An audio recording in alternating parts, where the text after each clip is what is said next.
से वफा करो, ऐसे वफा करो जैसे सहाबा ने वफा किया। हमारे बुजुर्गों ने लिखा कि एक नौजवान था, उसने दुरूद शरीफ बहुत पढ़ा रसूलुल्लाह सल्लल्लाहु अलैहि वसल्लम की जियारत करने के लिए कि या रसूलुल्लाह अपना दीदार फरमाएं, या रसूलुल्लाह अपना दीदार फरमाएं। एक दिन नबी अलैहिस्सलातु वस्सलाम ने दीदार फरमाया, आप ख्वाब में आ गए, एक सवारी पे सवार हैं, चारों सहाबा भी साथ हैं, चारों यार भी साथ हैं।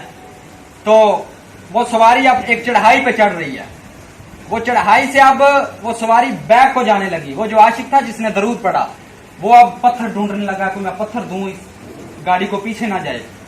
वो पत्थर ढूंढने लग गया। जब वो पत्थर लेके आया तो सवारी के पीछे चारों यारों के सर थे। फिर नबी पाक सल्लल्लाहु अलैहि वसल्लम ने फरमाया तू भी अपने आप को आशिक कहता है ना, आशिकों का मकाम मिजाज ये है, वो पत्थर नहीं ढूंढते, वो सर अपना नीचे रख देते हैं। नारे तकबीर, अल्लाहु अकबर, नारे रिसालत, या रसूल अल्लाह, नारे हैदरी।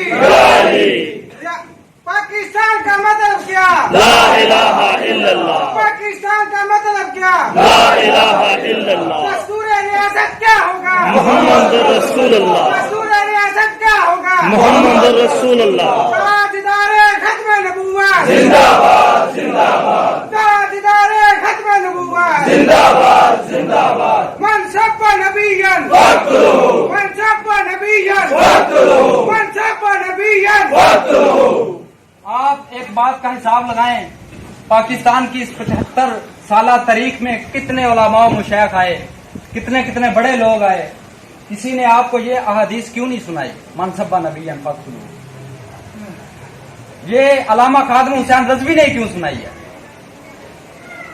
इसके पीछे क्या लॉजिक है? हालांकि बड़े बड़े मुशाइख आए हैं पाकिस्तान की तारीख में, बड़े बड़े लोग आए हैं, तो इस चीज को पहचानो। इकबाल रहमतुल्लाह अलैह फरमाते हैं कि तू गनी अजहर दो आलम मन फकीर, रोज़े महशर उधर हाय मन पदीर, नाज साकी नाज पैमाना गुफ्तम, हदीस इश्क बेबका न गुफ्तम, जान का मिल